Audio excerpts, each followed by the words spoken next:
నిర్మల్ జిల్లా కేంద్రంలో మరో గొలుసు దొంగతనం కలకలం రేపింది. పట్టణంలోని త్యాగవాడకు చెందిన నిమ్మల నాగమ్మ బట్టలు ఉతకడానికి వెళ్తున్న క్రమంలో మంగమ్మ ఆలయం వద్ద గుర్తు తెలియని వ్యక్తులు బైక్ పై వచ్చి ఆమె మెడలో ఉన్న తులంన్నర బంగారం గొలుసును ఎత్తికెళ్లినట్లు తెలిపారు. అనంతరం కుటుంబ సభ్యులు పట్టణ పోలీస్ స్టేషన్లో ఫిర్యాదు చేశారు. వరుస చైన్ దొంగతనాలతో నిర్మల్ పట్టణంలోని మహిళలు భయభ్రాంతులకు గురవుతున్నామని వెంటనే గొలుసు దొంగలను పట్టుకోవాలని కోరారు. కాగా మహిళ మెడలో నుండి బంగారు గొలుసులు దొంగతనం చేసిన దుండగుల ఫోటోల్ని జిల్లా ఎస్పీ జానకి షర్మిల విడుదల చేశారు. ఈ సందర్భంగా వారు మాట్లాడారు. గొలుసు దొంగతనం చేసి పారిపోతున్న దొంగల ఫోటోలు సీసీ కెమెరాకు చిక్కాయని, వారి వివరాలు తెలిస్తే జిల్లా పోలీసులకు సమాచారం అందించాలని ప్రజలను కోరారు. నేను మంగమ్మ గుడి కాడిపోయినా, మంగమ్మ గుడి తాత దగ్గరికి పోయినా, అటు నా దగ్గరికి వచ్చిండు. వస్తే నేను పక్కకు జరిగిన, ఇట్లా వచ్చిండు, ఇట్లా పట్టిండు, ఒక్కసారి పట్టిండు.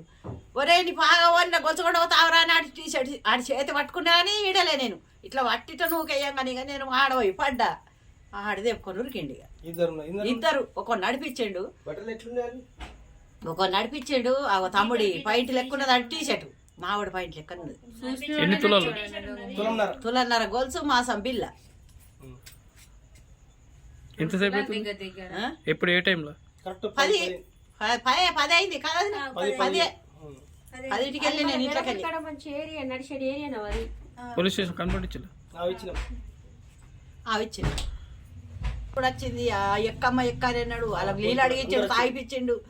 నీళ్ళు తాగు ఆడికొచ్చింది.